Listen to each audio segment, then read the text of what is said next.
Welcome to 360 Tamil. இன்னைக்கு இந்த வீடியோல நம்ம எந்த படத்தோட எக்ஸ்பிளனேஷன் பத்தி பார்க்க போறோம்னா, மலையாள சினிமால இந்த வருஷம் வெளியான கனகராஜ்யம் அப்படின்ற படத்தை பத்தி தான் பார்க்க போறோம்.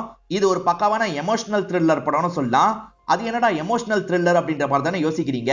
இந்த படத்துல அவ்வளவு எமோஷனல் சீன்ஸ்லாம் இருக்கும். இந்த படத்தை பார்த்து முடிக்கும் போது உங்களுக்கே புரியும். இந்த படம் உங்க எல்லாருக்குமே பிடிக்கும் நம்புறேன். இந்த படத்தோட எக்ஸ்பிளனேஷனுக்குள்ள போறதுக்கு முன்னாடி இந்த வீடியோக்கு ஒரு லைக் போடுங்க. அது மூலியமா இந்த வீடியோ இன்னும் நிறைய பேர்கிட்ட கொண்டு போய் சேர்க்கப்படும். மேற்கொண்டு டைம் வேஸ்ட் பண்ணாம நம்ம நேரடியா எக்ஸ்பிளனேஷனுக்குள்ள போயிடலாம். படத்தோட ஸ்டார்டிங் சீனே கிராண்டா நடக்கிற ஒரு நகை கடை ஓப்பனிங்க நமக்கு காட்டுறாங்க. ஓனர் ரொம்ப சந்தோஷப்படுறாரு. ஓனரை பாக்குறதுக்காக பீட்டர்னு ஒருத்தர் வந்திருக்காரு. இவரை செக்யூரிட்டியா வச்சுக்கோங்கன்ற மாதிரி சொல்றாரு. சரின்ற மாதிரி ஓனருமே ஏத்துக்கிறாரு. இந்த பீட்டர் செக்யூரிட்டி எல்லாம் சப்ளை பண்ற வேலை தான் பார்த்துட்டு இருக்காரு போல. செக்யூரிட்டியா சேர்ந்தார்ல, அவரோட பேரு ராமநாதன் அப்படின்றது. பீட்டர் கிட்ட பெஸ்டான ஆள் தான் வேணும்னு கேட்டேன். பீட்டர் உங்களை ரெக்கமெண்ட் பண்ணாரு. உங்க கடை மாதிரி பாத்துக்கோங்கன்ற மாதிரி ஓனர் சொல்றாரு. கண்டிப்பா பாத்துக்கிறேன் அப்படின்ற மாதிரி ராமநாதன் ஏத்துக்கிறாரு. இப்ப ஓனர் கார்ல ஏறி கிளம்பிடுறாரு. இவருமே அந்த கடையை பார்த்துட்டு இருக்காரு. இப்ப ராமநாதனை பத்தி நமக்கு காட்டுறாங்க. இவர் மிலிட்டரியில இருந்திருப்பாரு. மிலிட்டரியில குக்கா தான் இருந்திருப்பாரு. ரிட்டையர் ஆகி தான் இந்த செக்யூரிட்டி வேலை எல்லாம் பார்த்துட்டு இருக்காரு. இவரை பொறுத்த வரைக்கும் 21 வயசுல ஒரு பொண்ணு இருக்காங்க. பொண்ணு காலேஜுக்கு ரெடி ஆயிட்டு இருக்காங்க. இவர் வேலைக்கு ரெடி ஆயிட்டு இருக்காரு. பொண்ணு எப்பவுமே சைக்கிள்ல தான் கூட்டு போவாரு போல. இப்ப பொண்ணோட காலேஜ் கிட்ட இறக்கி விடுறதுக்காக வராரு. இங்க சைக்கிளை விட்டுறாரு. இவர் போக வேண்டிய இடத்துக்கு பஸ் பிடிச்சு போவாரு போல. இப்ப பஸ் பிடிச்சு டிராவல் பண்ண ஆரம்பிக்கிறாரு. இப்ப வேணும்னு ஒருத்தரை காட்டுறாங்க. இந்த ரோல முரளி கோபி தான் பண்ணிருப்பாரு. இந்த படத்துல சூப்பரா நடிச்சிருப்பாரு. இப்ப அப்பா போட்டோவை பார்த்து வேண்டிட்டு இருக்காரு. அப்ப ஒய்ஃப் இருக்காங்கல்ல, ஒரு விஷயத்த பத்தி பேசுறதுக்காக வராங்க. ஆக்சுவலா இவங்க அம்மா கிட்ட இருந்து 2 லட்சம் ரூபாய் ஹஸ்பண்டுக்கு வாங்கி தந்திருக்காங்க போல. என் அம்மா எப்பனாலும் கேட்கலாம், நீங்க ரெடியா இருங்க, ஏற்பாடு பண்ணிட்டீங்கல்ல அப்படின்ற மாதிரிலாம் கேட்டுட்டு இருக்காங்க. இப்ப ராமநாதனை நமக்கு காட்டுறாங்க. அவருமே ஒரு நாய்க்காக பிஸ்கெட் எல்லாம் வாங்கிடுறாரு. இந்த நாயோட பேரு திப்பு அப்படின்றது. இப்ப திப்புக்கு அந்த பிஸ்கெட் எல்லாம் வச்சிடுறாரு. இப்ப பீட்டரை பார்த்து பேசுறதுக்காக வந்துடுறாரு. பீட்டரை பார்க்கறதுக்கு வேற ஒருத்தர் வந்திருக்காரு போல. அவர்கிட்ட பேசிட்டு இருக்கும் போதுதான் பீட்டர் வராரு. பீட்டரும் என்ன விஷயம்னு பெரியவரை பார்த்து கேட்கிறாரு. பெரியவரும் செக்யூரிட்டி வேலை இருந்தா தாங்கன்ற மாதிரி கேட்கிறாரு.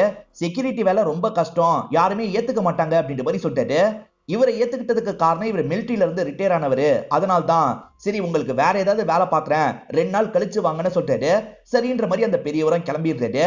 இப்ப பீட்டர் கிட்ட இவர் உட்காந்து பேச ஆரம்பிக்கிறாரு. பீட்டர் செக்யூரிட்டிஸ்க்காக இன்சூரன்ஸ் எல்லாம் போட்டுட்டு இருக்காரு போல.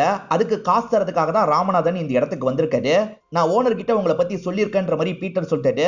ஓனரும் சொன்னாரு, சேலரியும் கொஞ்சம் அதிகமா தராரு, ரொம்ப நன்றி அப்படின்ற மாதிரிலாம் பீட்டர் கிட்ட சொல்லிட்டு இருக்காரு. சரி எனக்கு வேலைக்கு டைம் ஆயிடுச்சு, கிளம்புறேன்ற மாதிரி இங்க இருந்து கிளம்புறாரு. வேணுக்கு சொந்தமா ஒரு வீடு இருந்திருக்கும். ஒய்ஃப் பேர்ல அந்த வீடு இருந்திருக்கும். அதை வச்சு லோன் வாங்கியிருப்பாரு. அதை சரியா தராம இருக்காரு. அதனால தான் பேங்க்ல இருந்து கால் அடிச்சுக்கிட்டே இருக்காங்க. எப்பதான் தருவீங்கன்னு கேக்குறாங்க. இவரும் சீக்கிரமா தந்துடுறேன்ற மாதிரி சமாளிச்சு காலை கட் பண்றாரு. வேணுக்கு ஒரு பொண்ணு இருக்கிறத நமக்கு காட்டுறாங்க. பொண்ணை ஸ்கூல்ல விடுறதுக்காக இவர் கிளம்பிட்டு இருக்காரு. ஒய்ஃப் திரும்பி அது சார்ந்து பேச ஆரம்பிக்கிறாங்க. 2 லட்சம் ரூபாய் இருக்குல்லன்ற மாதிரி கேக்குறாங்க. இருக்கு, நான் பாத்துக்கிறேன் அப்படின்ற மாதிரி இவரும் லைட்டா கோவப்பட்டு சொல்றாரு. இப்ப வேணுவோட ஃப்ரெண்ட் ஒருத்தர் தான் கூட்டு போறதுக்காக வந்திருக்காரு. அவரு வேணுவை விட வயசுல ரொம்ப மூத்தவரா இருப்பாரு. இப்ப அவரோட ஆட்டோல தான் வேணுவும் பொண்ணும் சேர்ந்த மாதிரி கிளம்புறாங்க. ராமநாதன் தான் முதல்ல கடைக்கு வராரு. அதுக்கப்புறம் தான் ஒவ்வொருத்தரா கடைக்கு வேலை பார்க்கறதுக்காக வர ஆரம்பிக்கிறாங்க. முதல்ல கிளீன் பண்ற வேலையை தானே பார்ப்பாங்க. கிளீன் பண்ணி எல்லாத்தையும் அரேஞ்ச் பண்ணிட்டு இருக்காங்க. அப்படியே கட் பண்ணி நமக்கு வேணுவை காட்டுறாங்க. ஃப்ரெண்டு கூட ஒரு பேங்க்குக்கு தான் வந்திருக்காரு. இந்த பேங்க்ல இவரோட ஃப்ரெண்டு தான் மேனேஜரா இருப்பாரு. சதுப்பு நிலம் இவர்கிட்ட இருக்கும். அதை வச்சு லோன் வாங்கலான்றதுக்காக தான் வந்திருக்காரு. இந்த இடத்துக்குலாம் லோன் தரமாட்டாங்க, புரிஞ்சுக்கோன்ற மாதிரி இந்த ஃப்ரெண்டு சொல்றாரு. எப்படியாவது ட்ரை பண்ணுடா, காசுக்கு ரொம்ப அர்ஜென்சி அப்படின்ற மாதிரிலாம் இவர் கேட்கிறாரு. இல்லடா ஏத்துக்க மாட்டாங்கன்னு ஃப்ரெண்டு சொல்றாரு. இவருமே என்ன பண்றதுன்னு தெரியாம சோகமா வெளியே வராரு. இந்த ஃப்ரெண்டும் என்னாச்சு ஏதாச்சுன்னு கேட்கறாரு. இதுக்கு காசு தரமாட்டாங்களாம், வாங்க கிளம்பலாம் அப்படின்ற மாதிரி ஃப்ரெண்டு கிட்ட சொல்றாரு. வேணும் இருக்கார்ல, சென்னை பீச்சு கிட்ட கடை போடலாம் நினைச்சிருப்பாரு. அதனால ஒய்ஃப் அம்மா கிட்ட இருந்து 2 லட்சம் ரூபாய் வாங்கி தந்திருப்பாங்க. அது மூலியமா தான் கடைக்கான ஏற்பாடுலாம் பண்ணிருப்பாரு. ஆனா வெள்ளம் வந்து மொத்தமா அடிச்சுட்டு போயிருக்கும். நஷ்ட ஈடா இவருக்கு எந்த காசுமே கிடைச்சிருக்காது. அதனாலதான் இவர் பெரிய பண சிக்கல்ல மாட்டிட்டு இருக்காரு. இந்த சதுப்பு நிலத்தை தான் மழை போல நம்பிட்டு இருந்தேன், அதுவும் கைவிட்டுருச்சு அப்படின்ற மாதிரிலாம் இந்த ஃப்ரெண்டு கிட்ட இவர் புலம்பிட்டு இருக்காரு. அப்பதான் ஒய்ஃப் கிட்ட இருந்து போன் கால் வருது. ஒய்ஃப் இருக்காங்கல்ல, அம்மாவும் மாமாவும் வீட்டுக்கு வந்திருக்காங்க, நீங்க வரும்போது பிரியாணி வாங்கிட்டு வாங்க அப்படின்ற மாதிரி ஒய்ஃப் சொல்லிட்டாங்க. ஆக்சுவலா பிரியாணிக்கு 500 ரூபாய் ஆகும்ல, அவ்வளவு காசு கூட இவர்கிட்ட இல்ல. இவருமே லைட்டா இந்த இடத்துல கோவப்பட்டு இருக்காரு. ஆனா இந்த ஃப்ரெண்டு தான் சமாளிக்கிறாரு. சரிம்மா நாங்க வரும்போது வாங்கிட்டு வரோம் அப்படின்ற மாதிரி சொல்லிடுறாரு. இவர் ஒய்ஃபோட பேரு தேவு அப்படின்றது. இவங்களுக்கு சொந்தமா ஒரு வீடு இருக்கும். ஆனா ரெனோவேஷன் ஒர்க் எல்லாம் முடிச்சாதான் அந்த இடத்துக்கு போக முடியும். ஏன்டி அந்த வேலையெல்லாம் பார்க்காம இருக்கீங்கன்ற மாதிரி அம்மா கேக்குறாங்க. இவங்களுக்கு சட்டுன்னு என்ன சொல்றதுன்னு தெரியல. அப்படியே மழுப்பிடுறாங்க. இவங்க கஷ்டத்துல இருக்கிறது அம்மாக்கு தெரியக்கூடாதுன்னு நினைக்கிறாங்க. இப்ப டாபிக்க மாத்தி இங்க இருந்து எந்திரிச்சு போயிடுறாங்க. இப்ப ராமநாதன் இருக்காரு பாத்தீங்களா, முரளின்னு ஒரு பையன் கூட உட்காந்து பேசிட்டு இருக்காரு. இந்த முரளியும் அப்பவும் சேர்ந்த மாதிரி பக்கத்துல ஒரு ஹோட்டல் தான் வச்சிருக்காங்க. ராமநாதன் நடுவுல சாப்பாடுலாம் வாங்குவாரு போல. இந்த முரளி இருக்கான்ல, நகை கடையில வேலை பார்க்குற லீனான்னு ஒருத்தங்கள லவ் பண்ணிட்டு இருக்கான். எப்படி என்னோட லவ் சொல்றதுன்னு தெரியலன்ற மாதிரிலாம் இவர்கிட்ட பேசிட்டு இருக்கான். இவருமே இவனுக்கு சில ஐடியாவெல்லாம் சொல்லிட்டு இருக்காரு. இப்ப டீ குடுக்குற டைம் வந்துருது. இவருமே உள்ள வந்து எல்லாருக்குமே காஃபி டீன்னு தந்துட்டு இருக்காரு. வேணுவோட ஃப்ரெண்ட் இருக்காரு பாத்தீங்களா, முரளி கடையில் தான் பிரியாணி வாங்குறதுக்காக வந்திருக்காரு. காசு நான் அப்புறமா தரேன்னு சொல்லிட்டாரு. பழக்கப்பட்ட அண்ணன் போல. சரிண்ணே பரவாயில்ல அப்படின்ற மாதிரிலாம் சொல்லிட்டாரு. ஆமா, நீ கடையில இல்லாம எங்கடா போன அப்படின்ற மாதிரி அந்த ஃப்ரெண்டு கேக்குறாரு. ராமநாதன் அண்ணன் செக்யூரிட்டியா பக்கத்துல தான் வேலை பாக்குறாரு, அவர்கிட்ட பேசுறதுக்காக தான் போனன்ற மாதிரி முரளி சொல்றான். ஓஹோ, அந்த பட்டாளத்துக்காரரா அப்படின்ற மாதிரி இவர் கேட்டுட்டு வண்டி எடுத்துட்டு கிளம்புறாரு. இந்த முரளி இருக்கான் பாத்தீங்களா, ஈவினிங் டைமும் ராமநாதன் கிட்ட பேசிட்டு இருக்கான். அப்பதான் இந்த இடத்துக்கு ஒருத்தங்க வராங்க. வந்தவங்க இருக்காங்கல்ல, வேற ஒரு கடையில போய் இந்த பில்ல தரணும், தந்துடுறீங்களான்ற மாதிரி கேக்குறாங்க. இவங்க வேலை தான் இருந்தாலும் ராமநாதன் கிட்ட கேக்குறாங்க. இதுல என்ன இருக்கு, நான் தந்துடுறேன்ற மாதிரி ராமநாதனும் இந்த இடத்துல ஏத்துக்கிறாரு. தேவுவை பொறுத்த வரைக்கும் ஒரு தங்கச்சி இருக்காங்க. தங்கச்சியோட கல்யாண விஷயத்தை பேசுறதுக்காக தான் அம்மா மாமான்னு 2 பேருமே வந்திருக்காங்க. இவங்க 2 பேருக்குமே பிரியாணியை பரிமாறிட்டு இருக்காங்க. மாமா இருக்காருல, பெரிய ரைஸா இருந்தா இன்னும் நல்லா இருக்கும் அப்படின்ற மாதிரிலாம் சொல்லிட்டாரு. நாளைக்கு பெரிய ரைஸை வாங்கிக்கலாம் அப்படின்ற மாதிரி தேவு சொல்றாங்க. ஹஸ்பண்ட் லைட்டா முறைச்சு பாக்குறாரு. இப்ப தேவு அம்மா இருக்காங்கல்ல, தங்கச்சி கல்யாண விஷயமா இவர்கிட்ட பேச ஆரம்பிக்கிறாங்க. எல்லா விஷயத்தையும் நீங்க தான் முன்னாடி நின்னு பாக்கணும் மாப்ள அப்படின்ற மாதிரி சொல்லிட்டாங்க. அந்த 2 லட்சம் ரூபாயை வச்சுதான் பார்க்க சொல்றாங்கன்னு வேணுக்கு புரியுது. ஆனா இவர் பண நெருக்கடியில இருக்காருல்ல, அதை சொல்றதுக்கு ட்ரை பண்றாரு. ஆனா மாமியார் பேசுறதுக்கு வாய்ப்பே தர மாட்டாங்க. திரும்ப அவங்க சொல்றதை மட்டும் தான் சொல்றாங்க. இப்பதான் இந்த வீட்டோட ஹவுஸ் ஓனர் வந்துடுறாரு. ஹவுஸ் ஓனருக்கு இவர் 2 மாசம் வாடகை பாக்கி வச்சிருக்காரு போல. எப்பதான் தரப்போறேன் அப்படின்ற மாதிரி வேணு கிட்ட கேட்டுட்டு இருக்காரு. சீக்கிரமா தந்துடுறேன் அப்படின்ற மாதிரி இவர் சமாளிக்கிறாரு. இவருக்காக இவரோட ஃப்ரெண்டு தான் பயங்கரமா சமாளிக்கிறாரு. நான் சொல்றேன்ல, இப்போதைக்கு போங்கன்ற மாதிரிலாம் அவர் அனுப்பி வச்சிடுறாரு. இந்த நெருக்கடியை எப்படிதான் சமாளிக்க போறோமோ அப்படின்ற மாதிரி வேணுவோ ஃபீல் பண்றாரு. பேங்க்ல தாங்கன்ற மாதிரி தான் அந்த லேடி சொல்லியிருக்காங்க போல. ராமநாதனும் பேங்க்குக்கு வராரு. வெளியே ஒருத்தர் தூங்கிட்டு இருக்காரு. என்ன பெருசு தூங்கிட்டு இருக்கன்ற மாதிரி தலையில தட்டிட்டு உள்ள வந்துடுறாரு. தர சொன்னாங்க அப்படின்ற மாதிரி தராரு. ஓகேன்ற மாதிரி அங்க இருக்க மேனேஜரும் வாங்கிக்கிறாரு. இப்ப வெளியே இருக்க செக்யூரிட்டியும் ராமநாதன் கிட்ட பேச ஆரம்பிக்கிறாரு. எனக்கு முடியெல்லாம் கொட்டி போயிருச்சு, ஆனா உன்னை விட வயசுல நான் கம்மியானவன் தான், என்ன பெருசுலாம் கூப்பிடுற வேலை வச்சுக்காது அப்படின்ற மாதிரி சொல்லிட்டாரு. ஜாலிக்காக தான் இப்படி சொல்லிட்டாரு. ராமநாதனும் பதிலுக்கு அவர்கிட்ட பேசுறாரு. வேணு ஒய்ஃப் பேர்ல லோன் வாங்கி இருக்கிறதா சொன்ன பாத்தீங்களா, அந்த அமௌண்ட்டை கட்டாததுனால ரொம்ப நெருக்கடி ஆயிருது. இன்னும் 2 நாளுக்குள்ள அமௌண்ட்டை கட்டணும், அப்படி இல்லைன்னா என்ன நடக்கும்னே தெரியாதுன்ற மாதிரி மிரட்டலாம் செய்யறாங்க. இவருமே என்னென்னமோ சொல்லி அவங்க கிட்ட சமாளிக்கிறாரு. இப்ப அத்தை இருக்காங்கல்ல, மாப்ள இந்த மாதிரிலாம் பிளான் பண்ணிருக்கோம் அப்படின்ற மாதிரி பிளானை பத்தி எல்லாம் இவர்கிட்ட எக்ஸ்பிளைன் பண்ணிட்டு இருக்காங்க. அவங்க ஃபேஸை பார்க்கவே இவருக்கு ஒரு மாதிரி இருக்கு. எந்த பிளான்னாலும் என்னோட ஒய்ஃப் கிட்ட டிஸ்கஸ் பண்ணிக்கோங்க அப்படின்ற மாதிரி இங்க இருந்து கொஞ்சம் தள்ளி போயிடுறாரு. அப்படியே கட் பண்ணி இந்த கடையை நமக்கு காட்டுறாங்க. இப்ப கடையில வேலை முடிஞ்சிருது, எல்லாருமே கிளம்ப ஆரம்பிக்கிறாங்க. அப்பதான் பீட்டரும் ராமநாதனை பார்த்து பேசுறதுக்காக வந்திருக்காரு. பார்த்தா ஓனரும் இந்த இடத்துல இருக்காரு. அதனால ஓனர் கிட்ட வச்சுதான் பேசுறாரு. ஆக்சுவலா ராமநாதன் தான் வருஷம் பெஸ்ட் செக்யூரிட்டிக்கான அவார்டை ஜெயிப்பாரு போல. இந்த வாட்டியை நீங்க தான் ஜெயிச்சிருக்கீங்க அப்படின்ற மாதிரிலாம் சொல்லிட்டாரு. ஓஹோ அப்படியான்ற மாதிரி ஓனர் ரொம்ப ஆச்சரியமா கேட்டுக்கிறாரு. சரி நான் வரேன்ற மாதிரி இந்த இடத்தை விட்டு கிளம்பிடுறாரு. இப்ப இவங்க 2 பேர் மட்டும் பேசிட்டு இருக்காங்க. எந்த நாள் அந்த ஃபங்க்ஷன் அப்படின்ற மாதிரிலாம் பேசிட்டு இருக்காங்க. ஹோட்டல்ல மீதியான சாப்பாடுலாம் தருவாங்கல்ல, அந்த மாதிரி முரளி இருக்கார்ல, மீதியான சாப்பாடை கொஞ்சம் ராமநாதன் கிட்ட தராரு. அதே மாதிரி இவருக்கு லீனான்னு ஒருத்தங்களை பிடிக்கும்ல, அந்த லீனாக்கு பக்கத்துல வந்துடுறாரு. கொஞ்சம் கேக் இதுல இருக்குன்ற மாதிரி தராரு. அவங்களும் நன்றி சொல்லி வாங்கிட்டு இங்க இருந்து கிளம்புறாங்க. இப்ப தேவு இருக்காங்கல்ல, தைக்கிற வேலையெல்லாம் பார்த்துட்டு இருக்காங்க. ஹஸ்பண்ட் பண நெருக்கடியில இருக்கிறது அவங்களுக்குமே தெரியும். ஆனா இருந்தாலும் இதெல்லாம் பண்ணி தானே ஆகணும், அதனாலதான் ஒய்ஃபை பண்ண சொல்லியிருப்பாங்க. ஹஸ்பண்ட் இருக்கார்ல, கல்யாணத்தை கொஞ்சம் தள்ளி வச்சுக்கிட்டா நல்லா இருக்கும், உன் அம்மா நீ பேசினா புரிஞ்சுப்பாங்க, கொஞ்சம் பேசி புரிய வை அப்படின்ற மாதிரி சொல்லிட்டாரு. ஆனா இவங்க செம்மையா டென்ஷன் ஆயிடுறாங்க. எப்படினாலும் அந்த 2 லட்சம் ரூபாயை தரணும்ன்றது உங்களுக்கு தெரியாதா, கொஞ்சம் முன்ன வந்துருச்சு அவ்வளவுதான், நீங்க என்ன பண்ணுவீங்களோ தெரியாது, அந்த 2 லட்சம் ரூபாயை சீக்கிரமா ரெடி பண்ணி தந்துருங்க, இல்லைன்னா என்னோட மானமே போயிடும்ன்ற மாதிரிலாம் சொல்றாங்க. வைஃப் ரொம்ப கோவப்படுறாங்கல்ல, அதனால இவருமே நைட்டு நேரம் கொஞ்சம் சோகமா வெளியே போயிடுறாரு. ராமநாதனுக்கு இன்னைக்கு நைட்டு வேலை போல. இப்ப ஒய்ஃபுக்கும் பொண்ணுக்கும் கால் பண்ணி பேசுறாரு. என்ன சாப்பிட்டீங்களான்ற மாதிரி கேக்குறாரு. நாங்க சாப்பிட்டுட்டோம், நீங்க சாப்பிட்டுட்டீங்களா அப்படின்ற மாதிரி கேக்குறாங்க. இன்னும் சாப்பிடல, இதுக்கப்புறம் தான் சாப்பிடணும் அப்படின்ற மாதிரி சொல்லிட்டாரு. திப்பு சாப்பிட்டானா அப்படின்ற மாதிரி பொண்ணு கேக்குறாங்க. அதாவது அந்த நாயை பத்தி தான் விசாரிக்கிறாங்க. அவன் இங்கதான் எங்கேயாவது சுத்திட்டு இருப்பாமா, நான் சாப்பிடும் போது எப்படியும் வந்துருவான், நான் சாப்பாடு வச்சிடறேன்ற மாதிரி சொல்லிட்டாரு. சரி ஓகேப்பா பாத்துக்கோங்க அப்படின்ற மாதிரி பொண்ணு சொல்லிட்டாங்க. இவருமே அவார்டு ஜெயிச்சிருக்காருல, அதை பத்தி பொண்ணு கிட்ட சொல்லிட்டாரு. இந்த நாள் தான் ஃபங்க்ஷன் அப்படின்ற மாதிரி அந்த நாளை பத்தி சொல்றாரு. வேணு ஃப்ரெண்டுன்னு ஒருத்தரை பத்தி சொல்றேன் பாத்தீங்களா, அவர் கொஞ்சம் தட்டி தட்டி தான் நடப்பாரு. அவர் பேரு தொத்தி அப்படின்றது. அவரை இவர் வார்த்தைக்கு வார்த்தை அண்ணன் தான் கூப்பிடுவாரு. இவரோட பிரச்சனை எல்லாத்தையும் அந்த அண்ணன் கிட்ட சொல்றாரு. வேணுவோட அப்பா பேரு முகிலன் அப்படின்றது ரொம்ப நேர்மையான நபரா இருப்பாரு. ஆனா தொத்தியோட அப்பா அப்படி கிடையாது, திருட்டு வேலை எல்லாம் பாக்குறவரா இருப்பாரு. ஏன் தொத்தியே கூட திருட்டு வேலை பாக்குறவரா தான் இருந்திருப்பாரு. வேணுவோட அப்பா பேசி பேசி தான் இவரை நார்மலா மாத்தி இருப்பாரு. இப்ப மட்டும் பழைய வேலையை பார்த்தேன்னு வச்சுக்கோ, உன் ப்ராப்ளத்தை நொடியில சால்வ் பண்ணிடுவேன் அப்படின்ற மாதிரி தொத்தி சொல்லிட்டாரு. அதெல்லாம் விட்டதுனால தான் நிம்மதியா ஒரு வாழ்க்கையை வாழ்ந்துட்டு இருக்கீங்க, திரும்பி அதை பத்தி பேசாதீங்க அப்படின்ற மாதிரி அந்த அண்ணன் கிட்ட வேணும் சொல்லிட்டு இருக்காரு. இப்ப ஒய்ஃபு கிட்ட இருந்து கால் வருது. என்ன இன்னும் வரலன்ற மாதிரிலாம் ஒய்ஃபு கேக்குறாங்க. பணத்தை ஏற்பாடு பண்ணிருவீங்கல்ல அப்படின்ற மாதிரிலாம் கேக்குறாங்க. இந்த அண்ணனுமே இந்த விஷயத்தெல்லாம் கேட்டுட்டு தான் இருக்காரு. இந்த அண்ணன் போனை வாங்கி பேச ஆரம்பிக்கிறாரு. தங்கச்சி, நீ அதெல்லாம் நினைச்சு கவலைப்படாத, பணத்தை ஏற்பாடு பண்றதுக்கு வேணுக்கு வழி கிடைச்சிருச்சு, சீக்கிரமே பணத்தை ஏற்பாடு பண்ணிடலாம் அப்படின்ற மாதிரி சொல்லிட்டாரு. சரின்ற மாதிரி ஒய்ஃபுமே ஏத்துக்கிறாங்க. வேணுக்கு நிறைய ஃப்ரெண்ட்ஸ் இருப்பாங்க, எல்லார்கிட்டயும் கொஞ்சம் கொஞ்சம் அமௌண்டா கேட்டு பார்க்கலான்னு கேட்டு பாக்குறாரு. ஆனா எல்லாருமே ஒவ்வொரு சாக்க சொல்றாங்க, யாருமே காசை தர மாதிரியே தெரியல. வேணு பயங்கரமா ஃபீல் பண்ணிட்டாரு. இப்ப கான்டாக்ட்ல இருக்க எல்லாரோட நம்பரையும் பாக்குறாரு. ஆல்மோஸ்ட் எல்லார்கிட்டயும் கேட்டு பார்த்துட்டாரு.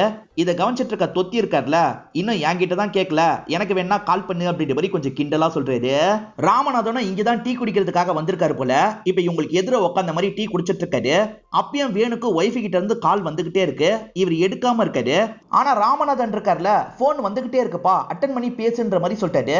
வேற வழி இல்லாம இவருமே போன் எடுத்து பேசுறாரு. ஒய்ஃப் இருக்காங்கல்ல, திரும்பியும் காசை பத்தி தான் பேசிட்டு இருக்காங்க. இவர் ஒரு ஸ்டேஜ்ல டென்ஷன் ஆயிடுறாரு. எப்ப பேரு அதை பத்தி தான் பேசிட்டு இருப்பியா, நான் அப்புறமா பேசுறேன்ற மாதிரி காலை கட் பண்ணிடுறாரு. ராமநாதன் இருக்காருல, ஒய்ஃபு கிட்ட இந்த மாதிரிலாம் பேசாதப்பா, அவங்க பயங்கரமா ஃபீல் பண்ணுவாங்க. என்ன பிரச்சனை இருந்தாலும் சரி மோலே, நான் அப்புறமா உங்ககிட்ட பேசுறேன்னு பொறுமையா அவங்க கிட்ட சொல்லு, அவங்க புரிஞ்சுப்பாங்க அப்படின்ற மாதிரிலாம் சொல்லிட்டாரு. இப்ப திரும்பி போன் கால் வருது. இவரு சொன்ன மாதிரி பேசலான்ற மாதிரி வேணுவும் யோசிக்கிறாரு. ஏற்கனவே வேணு திட்டினதுனால தேவு கோவத்துல இருக்காங்க, கோவமா தான் பேச ஆரம்பிக்கிறாங்க. ஆனா இவர் இருக்காருல, மோலே நான் எதுனாலும் வீட்டுக்கு வந்து பேசுறேன் அப்படின்ற மாதிரி சொல்லிட்டாரு. மோலேனா டியர்னு அர்த்தம். இவங்களுமே சரி நீங்க பொறுமையா வீட்டுக்கு வந்து பேசுங்கன்ற மாதிரி காலை கட் பண்றாங்க. என்ன ஒர்க் அவுட் ஆச்சா அப்படின்ற மாதிரி இவர் கேட்கிறாரு. ஆமான்ற மாதிரி இவருமே தலையாட்டுறாரு. சரி நான் கிளம்புறேன்ற மாதிரி இவர் இங்க இருந்து கிளம்ப ஆரம்பிக்கிறாரு. இவர் கிளம்பி போறத தோத்தி குறுகுறுன்னு பார்த்துட்டு இருக்காரு. இவர் தான் அந்த நகை கடையில செக்யூரிட்டியா இருக்காரு. இவரை தாண்டி ஈஸியா நகையை தூக்கலாமே அப்படின்ற மாதிரிலாம் யோசிக்கிறாரு. ஆனா அதை வேணு கிட்ட ஷேர் பண்ண மாட்டாரு. வேணு நம்பிக்கையா ஒரு ஃப்ரெண்டு கிட்ட காசு வாங்குறதுக்காக வந்திருக்காரு. அந்த ஃப்ரெண்டு தரன்னு சொல்லி வச்சிருப்பாரு போல. ஆனா இப்ப இல்லன்ற மாதிரி சொல்லிட்டாரு. வேணு உடஞ்சு போயிடுறாரு. இப்ப வேணுவும் இவரும் சேர்ந்த மாதிரி வீட்டுக்கு வந்துடுறாங்க. வேணுக்கு பேங்க்ல ஒரு ஃப்ரெண்ட் இருந்தாரு பாத்தீங்களா, அவர் தான் கால் பண்ணிட்டாரு. ஒய்ஃப் பேர்ல ஒரு லோன் எடுத்து கட்டாம இருந்திருக்க போல, உன் ஒய்ஃபோட போட்டோவை போட்டு ஃப்ராடுன்ற மாதிரிலாம் பரப்பிட்டு இருக்காங்க, சீக்கிரமா அதை கண்ட்ரோல் பண்ணு அப்படின்ற மாதிரி இந்த ஃப்ரெண்டு சொல்லிட்டாரு. அதுக்கப்புறம் தான் இவரும் செக் பண்ணிட்டாரு. பார்த்தா ஒய்ஃபோட பேன் கார்டை போட்டு ஃப்ராடுன்ற மாதிரிலாம் போட்டிருக்காங்க. காசு வாங்கிட்டு தரலனா இந்த மாதிரி பண்ணுவாங்கல்ல, அந்த மாதிரி தான் அந்த பேங்கை சேர்ந்தவங்க இந்த விஷயத்த பண்ணிருக்காங்க. வேற ஒரு பேங்க்ல தான் இந்த காசை வாங்கியிருக்காரு போல. இப்ப பேங்க்குக்காரங்களுக்கு கால் பண்ணி ஏன் இப்படி பண்ணீங்கன்ற மாதிரிலாம் கேட்கறாரு. காசை தரலனா பின்ன என்ன பண்ணுவாங்க, சீக்கிரமா காசை கட்டுன்ற மாதிரி சொல்றாங்க. இவருமே இந்த விஷயத்த தோத்தி கிட்ட சொல்லிட்டு இருக்காரு. என்ன பரபரப்பா பேசிட்டு இருக்கீங்கன்ற மாதிரி ஒய்ஃபு கேக்குறாங்க. இப்ப தோத்தி அதெல்லாம் ஒண்ணும் இல்லைன்ற மாதிரி இந்த இடத்துல சமாளிக்கிறாரு. விடுப்பா எப்படியாவது மேனேஜ் பண்ணிக்கலாம் அப்படின்ற மாதிரி சொல்லிட்டாரு.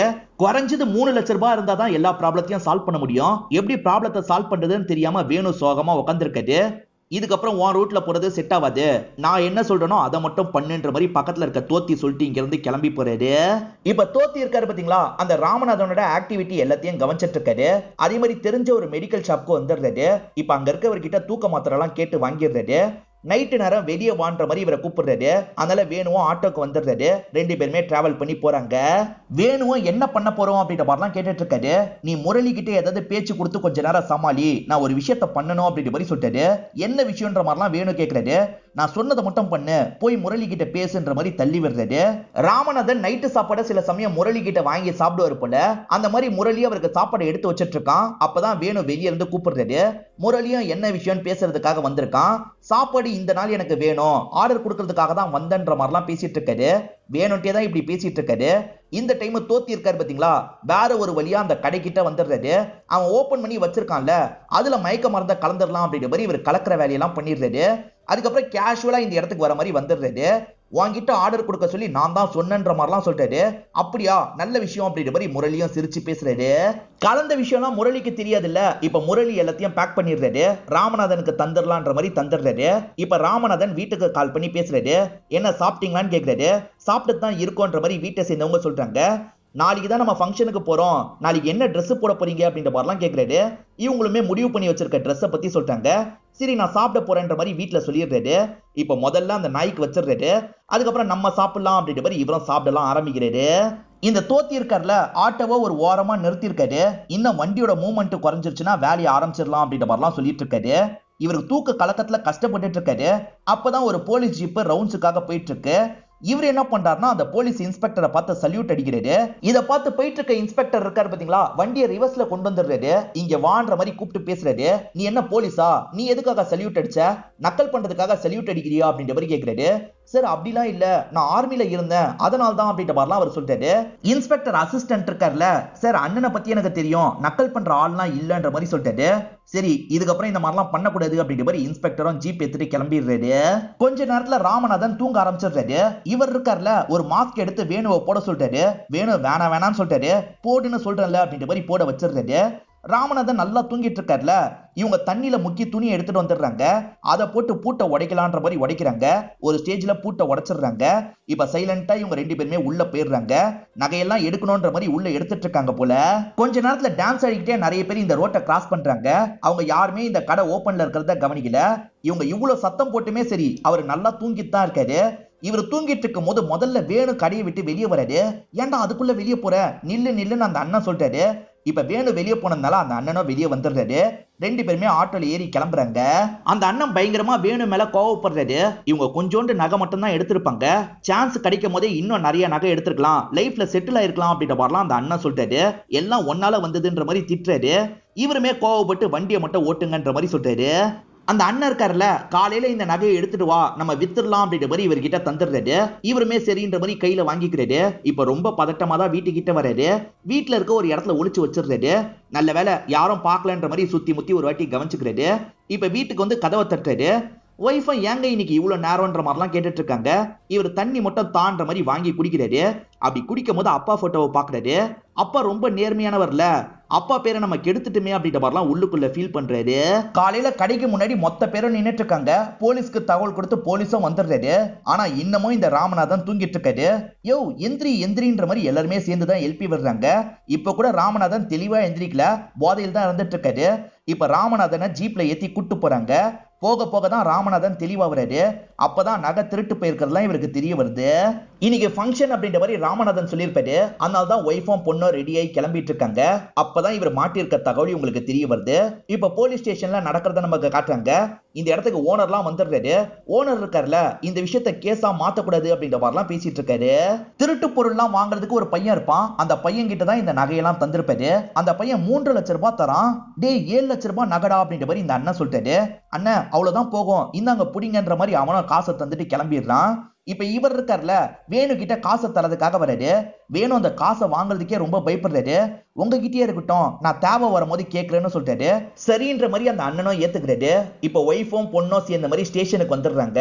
அவர் உள்ள உட்காந்து இருக்கிறத ரொம்ப சோகமா பார்த்துட்டு இருக்காங்க. இவருக்கு ஃப்ரெண்டா வேற ஒருத்தர் இருந்தாரு பாத்தீங்களா, கவலைப்படாதீங்கம்மா எல்லாத்தையும் பார்த்துப்பாங்க, ஹஸ்பண்ட் சீக்கிரம் வெளியே வந்துருவாருன்னு சொல்றாரு. இந்த நகை கடைக்காரரை பொறுத்த வரைக்கும் எம்எல்ஏவை நல்லா தெரியும். எம்எல்ஏ மூலியமா இன்ஸ்பெக்டர் கிட்ட பேசிடுறாரு. எம்எல்ஏ கேஸ் எல்லாம் ஃபைல் பண்ண வேணான்ற மாதிரி சொல்லிடுறாரு. ஏன் சார் ஃபைல் பண்ண வேணாம்னு சொல்றீங்கன்ற மாதிரி இன்ஸ்பெக்டர் கேட்கிறாரு.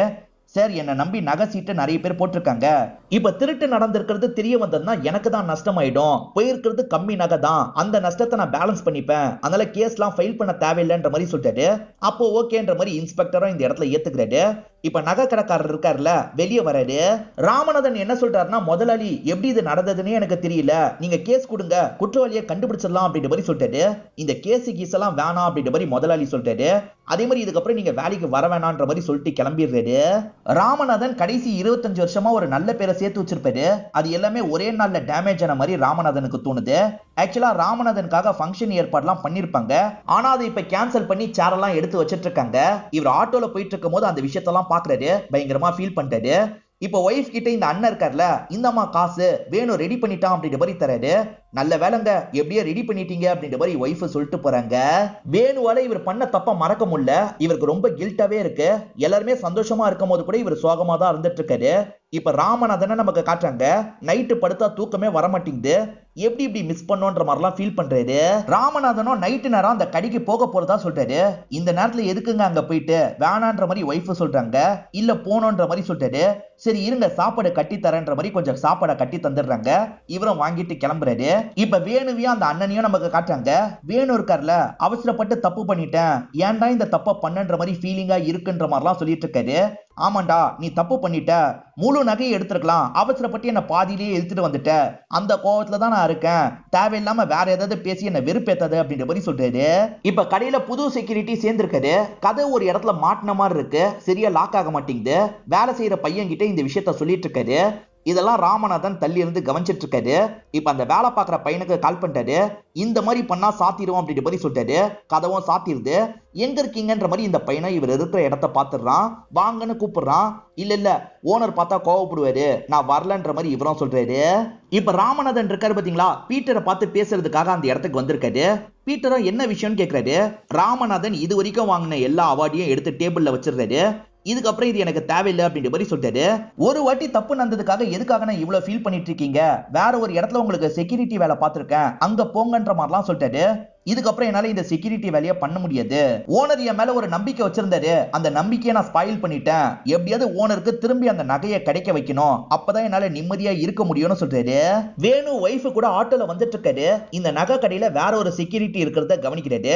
வண்டியை நிறுத்துங்க அப்படின்ற மாதிரி தோத்திக்கிட்ட சொல்லிட்டாரு. இப்ப வேகமா அந்த கடையை நோக்கி போறாரு. எதுக்காக இந்த கடையை நோக்கி போறாருன்ற மாதிரி ஒய்ஃப் கேக்குறாங்க. பொண்ணு பேர்ல சீட்டு பொண்ணு நினைச்சாரு, அதை பத்தி கேட்கறதுக்காக போறாரா இருக்கும்ன்ற மாதிரி இவர் சமாளிக்கிறாரு. இதுக்கு முன்னாடி இருந்த செக்யூரிட்டி எங்கன்ற மாதிரி தான் வேணு கேட்கிறாரு. அவரை வேலையை விட்டு தூக்கிட்டாங்க, நான் தான் புது செக்யூரிட்டி அப்படின்ற மாதிரி இவர் சொல்லிட்டாரு. நம்மளால தான் வேலை போயிடுச்சான்ற மாதிரி இவர் ஃபீல் பண்ணிட்டாரு. இப்ப ராமநாதன் இருக்காருல, முரளி அப்பா கிட்ட பேசுறாரு. அன்னைக்கு ஃபுட்ல ஏதாவது பிரச்சனையான்னு கேக்குறாரு. ஃபுட்ல எல்லாம் எந்த பிரச்சனையும் கிடையாது, இது வரைக்கும் ஒருத்தர் கூட என்னோட ஃபுட்டை பத்தி கம்ப்ளைண்ட் பண்ணது இல்ல, நீ நல்லா சாப்பிட்டு தூங்கிட்ட, அதுக்கு நாங்க என்ன பண்ணுவோன்ற மாதிரிலாம் முரளி அப்பா கோவமா சொல்றாரு. இந்த தோத்தி இருக்காரு பாத்தீங்களா, வேணு வீட்டுல தேவைப்படுற சின்ன சின்ன வேலையெல்லாம் செஞ்சு கொடுக்குறாரு. வேணு எங்க போனாருன்னே தெரியல. வேணு எங்கன்னு தேடி அலைஞ்சிட்டு இருக்காரு. பார்த்தா வேணு ஒரு இடத்துல தனியா நின்னுட்டு இருக்காரு. டே உனக்கு என்னடா ஆச்சு, ஏன்டா இப்படிலாம் பண்ணிட்டு இருக்கன்ற மாதிரி இவர் கேட்கிறாரு. அந்த ராமநாதனுக்கு வேலை போயிருச்சான் அப்படின்ற மாதிரி சொல்றாரு. ராமநாதனுக்கு வேற எங்கேயாவது வேலை கிடைச்சிரும், நீ தேவையில்லாம அதை பத்தியே யோசிச்சுட்டு இருக்காத, வீட்டுல டவுட் வந்துட போகுது, வீட்டுல கொஞ்சம் நார்மலா இருன்ற மாதிரிலாம் சொல்றாரு. அப்பா ஃபீலிங்ல சுத்திட்டு இருக்காருன்னு பொண்ணுக்கு நல்லா தெரியுது. ஏன் நேத்து நைட்டு முழுக்க வீட்டுக்கு வரலன்ற மாதிரிலாம் கேட்டுட்டு இருக்காங்க. அதே மாதிரி இவங்களுக்கு வேலை கிடைச்சிருக்கு, அதை பத்தி எல்லாம் அப்பா கிட்ட சொல்லிட்டு இருக்காங்க. இவரால தூங்கவே முடியல, ரொம்ப கஷ்டப்பட்டு இருக்காரு. இன்ஸ்பெக்டருக்கு அசிஸ்டண்டா ஒரு நபரை காமிச்சாங்கல்ல, அவர் பேரு பாலாஜி அப்படின்றது. இவருக்கு பழக்கமான நபரா தான் இருப்பாரு. இதுக்கு முன்னாடி இந்த மாதிரி திருட்டு வேலை பண்ணவங்க யாராவது இருக்காங்களா, அவங்க லிஸ்ட் எல்லாம் எனக்கு கிடைக்குமான்ற மாதிரிலாம் கேட்டுட்டு இருக்காரு. இதுக்கு முன்னாடிலாம் ரொம்ப வருஷத்துக்கு முன்னாடி தான் நடந்தது, 2-3 பேர் சம்பந்தப்பட்டிருக்காங்கன்னு அவங்களோட பேரெல்லாம் சொல்லிட்டு இருக்காரு. அதுல சுனில்னு ஒரு நபரை பத்தி பாலாஜி சொல்றாரு. அந்த சுனிலோட அட்ரஸ் கிடைக்குமான்ற மாதிரி ராமநாதன் கேட்கிறாரு. இவருமே முறைச்சு பாக்குறாரு. சரி இதுதான் அட்ரஸ் அப்படின்ற மாதிரி சொல்லிடுறாரு. அவரை பொறுத்த வரைக்கும் ஒரு மெக்கானிக் ஷெட் தான் ரன் பண்ணிட்டு இருக்காருன்னு தெரிய வருது. இவரும் சுனிலை பார்த்து பேசுறதுக்காக வந்துடுறாரு. சுனில் பேச விருப்பம் இல்ல, போக சொல்லு அப்படின்ற மாதிரிலாம் ஆளுங்களை விட்டு அனுப்புறாரு. ஆனா இவர் போற மாதிரியே தெரியல. இப்ப சுனிலே பேசுறதுக்கு வந்துடுறாரு. ஒரு காலத்துல நான் திருட்டு வேலை எல்லாம் பண்ணேன், இப்ப அந்த வேலையெல்லாம் விட்டுட்டேன் சார், புரிஞ்சுக்கோங்க, தயவு செஞ்சு இங்க இருந்து கிளம்புங்க அப்படின்ற மாதிரி அனுப்பி விடுறாரு. இப்ப தேவு இருக்காங்கல்ல, ஒரு துணி கடையில ட்ரெஸ் எல்லாம் எடுத்துட்டு இருக்காங்க. அந்த இடத்துக்கு இந்த ராமநாதன் வந்திருக்காரு. வந்தவர் சிசிடிவி கேமராவை பாக்குறாரு. நல்லா துல்லியமா காட்டுதேமா, இந்த அளவுக்கு காட்டுமான்ற மாதிரி அங்க இருக்க பொண்ணு கிட்ட கேக்குறாரு. ஆமான்ற மாதிரி சொல்லிட்டாங்க. இதெல்லாம் தேவும் கவனிச்சிருப்பாங்க. அவர் யாருன்ற மாதிரிலாம் இந்த பொண்ணு கிட்ட கேக்குறாங்க. பக்கத்துல ஒரு நகை கடை இருந்தது, திருடு போயிருச்சு, இவரை வேலையை விட்டு தூக்கிட்டாங்க அப்படின்ற மாதிரிலாம் சொல்றாங்க. அப்படியான்ற மாதிரி தேவு கேட்டுக்கிறாங்க. அந்த நகை கடைக்கு எதிர நிறைய கடை இருக்கும், அங்க இருக்க கடையில எல்லாம் சிசிடிவி இருக்கும். இவங்க கிட்ட கேட்டு பார்க்கலான்ற மாதிரி ஒவ்வொரு கடையை இவர் கேட்டு பாக்குறாரு. சிலர் வேலையா இருக்கேன் அப்புறமா வாங்கன்ற மாதிரி சொல்றாங்க, சிலர் அதெல்லாம் தர முடியாதுன்ற மாதிரி சொல்றாங்க. இப்ப தோத்தி இருக்காருல, பீடி எல்லாம் வாங்குறதுக்காக ஒரு கடைக்கு வந்திருக்காரு. இவர் கூட வேணும் வந்திருக்காரு போல. ஆட்டோல தான் உட்காந்து இருக்காரு. ஆட்டோல உட்காந்து இருக்க வேணும் அங்க ராமநாதன் உட்காந்து இருக்கிறத பாக்குறாரு. அவரை பார்த்து பயந்து ஒலியெல்லாம் செய்யறாரு. அப்பன்னு பார்த்து யாரோ முதுகுல கைய வைக்கிறாங்க. ஆனா தோத்தி தான் கைய வச்சிருப்பாரு. என்னாச்சுன்னு கேக்குறாரு. அங்க ராமநாதன் உட்காந்து இருக்காருன்னு சொல்றாரு. டே உட்காந்து இருக்கிறதுக்கே பயப்படுவியா, வண்டியில ஏறுன்ற மாதிரி இவரும் கூட்டு போறாரு. வேணு பார்க்கும்போது ராமநாதன் ஒரு பஸ் ஸ்டாப்ல தான் உட்காந்து இருந்திருப்பாரு. இப்ப நைட்டு நேரமா அதே பஸ் ஸ்டாப்ல தான் சோகமா உட்காந்து இருக்காரு. இப்ப வேணுவை நமக்கு காட்டுறாங்க. தூக்கம் வராம கஷ்டப்பட்டு இருக்காரு. ஒய்ஃப் இருக்காங்கல்ல, வேணு கிட்ட சகஜமா பேச்சு கொடுக்குறாங்க. நீங்க பொண்ணுக்கு அந்த இடத்துல சீட்டு போடலாம் நினைச்சீங்கல்ல, அந்த கடையில சீட்டு போட வேணாங்க, ஏன்னா திருடு போயிருக்கு, ஒருத்தரை வேலை வேலையை விட்டு தூக்கியிருக்காங்கன்ற மாதிரி ஒய்ஃப் சொல்றாங்க. இதை கேட்டு இவர் அப்செட் ஆயிடுறாரு. கொஞ்சம் திரும்பி படுத்துறாரு. உங்களுக்கு என்னங்க ஆச்சு? கொஞ்ச நாளாவே நீங்க சரி கிடையாது அப்படின்ற மாதிரி ஒய்ஃப் பேசிட்டு இருக்காங்க. இவருக்கு என்ன பேசுறதுன்னு தெரியல. சட்டுன்னு எந்திரிச்சு வெளியே போயிடுறாரு. என்ன வெளியே போறாருன்ற மாதிரி இவங்க பின்னாடியே வந்துட்டு இருக்காங்க. வெளியே வந்தவர் தம்மு தான் அடிக்கிறாரு. பின்னாடியே வந்த ஒய்ஃப் இதை பாத்துடுறாங்க. இந்த பழக்கத்தை விட்டு தானே இருந்தீங்க, திரும்பி ஆரம்பிச்சிட்டீங்களா அப்படின்ற மாதிரிலாம் கேட்டுட்டு இருக்காங்க.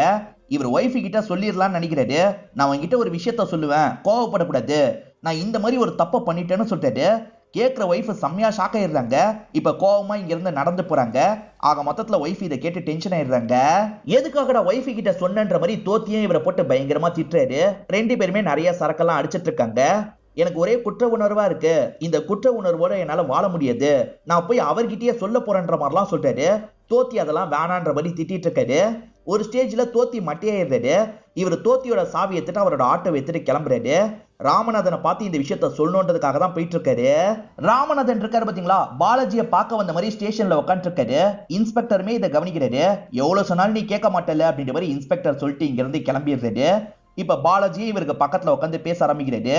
இன்ஸ்பெக்டர் தான் கேஸ் எடுக்க முடியாதுன்னு சொல்லிட்டார்ல, ஏன் இப்படி பண்றீங்கன்னு கேக்குறாரு.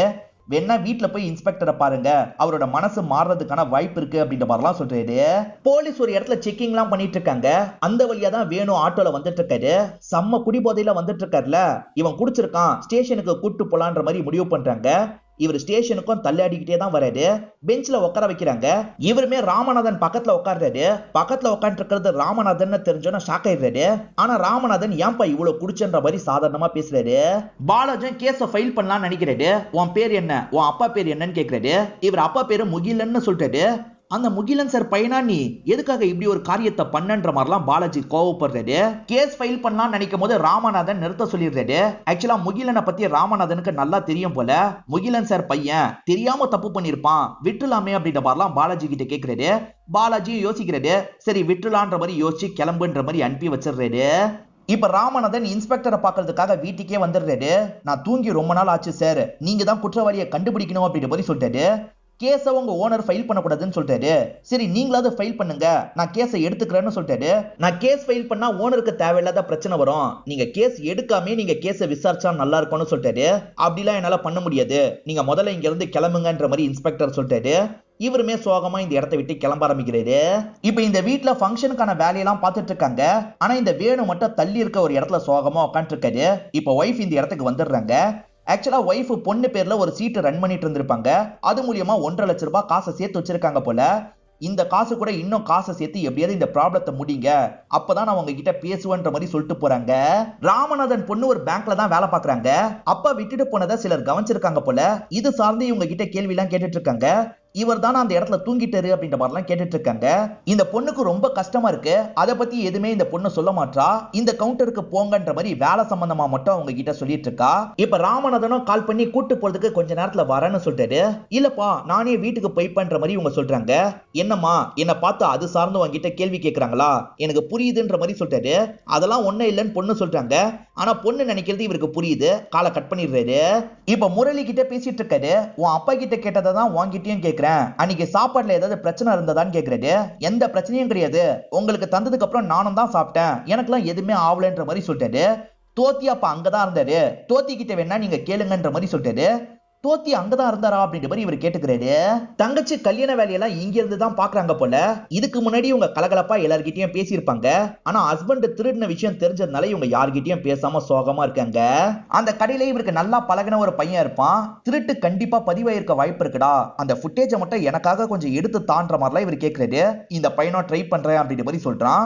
ஓனர் எப்பவுமே அந்த இடத்துல இருப்பாரு. அவர் வெளியே போகும்போது இந்த பையன் கிட்ட தான் பொறுப்பை கொடுத்துட்டு போவாரு. கடையை கொஞ்சம் பார்த்துக்கோன்ற மாதிரி ஓனர் வெளியே போறாரு. இதான் நமக்கான சமயம், அந்த ஃபுட்டேஜ் இருக்கா பார்க்கணுன்ற மாதிரி இவனும் பார்த்துட்டு இருக்கான். ஃபுட்டேஜ் கிடைச்சிருது. ராமநாதனுக்கு காட்டுறதுக்காக காப்பி பண்ணி கொண்டு வந்துடுறான். ராமநாதனும் அந்த ஃபுட்டேஜை பார்க்கறாரு. 2 திருடங்க வந்திருக்காங்கன்னு தெரிய வருது. அதுல ஒருத்தர் தட்டி தட்டி நடக்கிறாரு. கண்டிப்பா இது தோத்தியா இருக்க வாய்ப்பு இருக்குன்னு யோசிக்கிறாரு. ஏன்னா தோத்தி பல வருஷத்துக்கு முன்னாடி திருட்டு வேலை எல்லாம் பண்ணிருப்பாரு. நாளைக்கு மாப்பிள்ளை வீட்டை சேர்ந்தவங்க வரப்போறாங்க போல. இப்ப மாமியார் இருக்காங்கல்ல, மாப்பிள்ள நீங்க இந்த மாதிரி பேசினா நல்லா இருக்கும் அப்படின்ற மாதிரி ஒரு பேப்பரை தராங்க. எதுவுமே சொல்லாம இவர் பேப்பரை மட்டும் வாங்கிக்கிறாரு. அந்த இடத்துக்கு வந்த தோத்தி இருக்கார்ல, நான் பேச சொல்றேன் நீங்க போங்கன்ற மாதிரி அனுப்பி விடுறாரு. ஏன்டா இப்படி உட்காந்துருக்க, நார்மலா இருன்ற மாதிரிலாம் சொல்றாரு. இப்ப தோத்திய ஒரு பொருள் வாங்கிட்டு வர சொல்லி சொல்றாங்க. போயிட்டு வந்துடுறேன்ற மாதிரி தோத்தியும் இங்க இருந்து கிளம்புறாரு. இவர் கிளம்பி வெளியே வந்துட்டு இருக்காருல, சட்டுன்னு இவருக்கு எதிராக ராமநாதன் வந்து நிக்கிறாரு. இப்ப தோத்தி என்ன சொல்றதுன்னு தெரியாம இந்த இடத்துல திரு திருன்னு முழிச்சிட்டு இருக்காரு. ஒய்ஃப் வேற பேசாம இருக்காங்கல்ல, இது நினைச்சு வேணும் ரொம்ப கஷ்டத்துல இருக்காரு. என்கிட்ட பேசுன்ற மாதிரிலாம் ஒய்ஃபு கிட்ட சொல்லிட்டாரு. நீங்க என்னைக்கு அந்த நகையை திரும்பி தரீங்களோ அது வரைக்கும் அவங்க கிட்ட பேச மாட்டேன் அப்படின்ற மாதிரி ஒய்ஃப் ரொம்ப கோவப்படுறாங்க. இப்படி பேசிட்டு இருக்கும் போது யாரோ கதவை தட்டுறாங்க. ஒய்ஃப் இருக்காங்கல்ல, கதவை திறக்கிறதுக்காக போறாங்க. பார்த்தா அந்த இடத்துல அவங்க 2 பேர் தான் நின்றுட்டு இருக்காங்க. இதை பாக்குற ஒய்ஃப் இருக்காங்கல்ல, வெளியே கிளம்பி போயிடுறாங்க. இப்ப ராமநாதனும் வேணுவை நோக்கி வந்துட்டு இருக்காரு. அவன் மேல எந்த தப்பும் இல்ல, நான் தான் இந்த விஷயத்தெல்லாம் பண்ணேன் அப்படின்ற மாதிரி தோத்தி சொல்லிட்டு இருக்காரு. இல்ல நானும் தப்பு பண்ணிட்டேன், என்ன மன்னிச்சிருங்க அப்படின்ற மாதிரி வேணு கேட்டுட்டு இருக்காரு. ஒரு ஸ்டேஜ்ல வேணு இருக்காருல, இவரோட கால்லயே விழுறதுக்காக வராரு. அப்பன்னு பார்த்து ஈரினோட தங்கச்சி கதவை திறந்து உள்ள வந்துடுறா. யார் இவருன்ற மாதிரி பார்த்துட்டு இருக்கா. நான் வேணு அப்பாவோட ஃப்ரெண்டுமா, நீ எப்படி இருக்கன்ற மாதிரி இவர் சாதாரணமா கேட்கிறாரு. நல்லா தான் இருக்க அங்கிள் அப்படின்ற மாதிரி அந்த பொண்ணுமே கொஞ்ச நேரத்துல கிளம்பி போயிடுறாங்க. ராமநாதனும் நல்லபடியா ஃபங்க்ஷன் வேலையை பாருன்ற மாதிரி இங்க இருந்து நடக்க ஆரம்பிச்சிடுறாரு. இவங்க 2 பேருக்குமே ஒன்னும் புரியல. இப்ப போயிட்டு இருக்க ராமநாதன் கிட்ட பேசுறதுக்காக திரும்பி பின்னாடியே வராங்க. என் சூழ்நிலை ரொம்ப மோசமா இருந்தது, வேற வழி இல்லாம தான் அந்த தப்பை பண்ணிட்டேன், என்ன மன்னிச்சிருங்கன்ற மாதிரிலாம் வேணும் கேட்டுட்டு இருக்காரு. அதுக்கு ராமநாதன் இருக்கார்ல, லைஃப்ல நம்ம எல்லாருக்குமே இந்த மாதிரி ஒரு நிலைமை வரும், அந்த நிலைமையிலயும் தப்பு பண்ணாம இருக்கணும், அதுதான் முக்கியம்ன்ற மாதிரி சொல்லிட்டாரு. இதுக்கப்புறம் இந்த மாதிரி ஒரு நிலைமை வந்தாலும் உன்னோட அப்பாவை பத்தி யோசி, இந்த மாதிரி தப்பு பண்ணது அப்படின்ற மாதிரி கிளம்புறாரு. அதாவது நீங்க பண்ண தப்புக்கு மாட்டி விட மாட்டேன்ற மாதிரி இங்க இருந்து கிளம்புறாரு. இப்ப வேணு இருக்கார்ல, யாருமே இல்லாத தனியா இருக்கிற ஒரு இடத்துக்கு வந்துடுறாரு. அந்த இடத்துல வந்து கொஞ்ச நேரம் அழுதுட்டு இருக்காரு. இப்ப இவருக்கு கொஞ்சம் ரிலாக்ஸா இருக்கு. ஏன்னா அவருக்கு தெரிஞ்சிருச்சு அவரே நம்மள மன்னிச்சிட்டாரு அப்படின்ற மாதிரிலாம் யோசிக்கிறாரு. அதுக்கப்புறம் தான் எல்லாரும் இருக்கிற இடத்த நோக்கி நடக்க ஆரம்பிக்கிறாரு. அப்படியே கட் பண்ணி நமக்கு ராமநாதனை காட்டுறாங்க. ராமநாதன் இருக்கார்ல, அந்த கடையை க்ளோஸ் பண்ணிட்டு ஓனர் கிளம்புறத பார்த்துட்டு இருக்காரு. ஓனர் போனதுக்கு அப்புறம் ராமநாதன் பக்கத்துல வந்து இந்த கடையை ஒரு பார்வை பாக்குறாரு. அதாவது கடைசியா ஒரு வாட்டி இந்த கடையை நல்லா பாத்துக்கலான்றதுக்காக தான் பார்த்துட்டு இங்க இருந்து கிளம்புறாரு. இவர் கிளம்புறதோட இந்த படத்தை நமக்கு முடிச்சிடுறாங்க. முதலாளிக்கு அந்த நகையை எப்படியாவது மீட்டு தரணும் அப்படின்ற மாதிரிலாம் யோசிச்சிருப்பாரு. ஆனா அது இதுக்கப்புறம் நம்மளால முடியாது, பரவாயில்ல இருக்கட்டும்ன்ற மாதிரி ஒரு முடிவு எடுத்துட்டாரு அப்படின்ற மாதிரி காமிச்சுதான் நமக்கு படத்தை முடிக்கிறாங்க. இந்த படம் உங்க எல்லாருக்குமே பிடிச்சிருக்கோம் நம்புறேன். இந்த வீடியோ உங்களுக்கு பிடிச்சிருந்ததுன்னா லைக் பண்ணுங்க, கமெண்ட் பண்ணுங்க, மறக்காம 360 தமிழ் சேனலை சப்ஸ்கிரைப் பண்ணுங்க. தொடர்ச்சியா இந்த மாதிரி வீடியோக்கள் வந்துகிட்டே தான் இருக்கும்.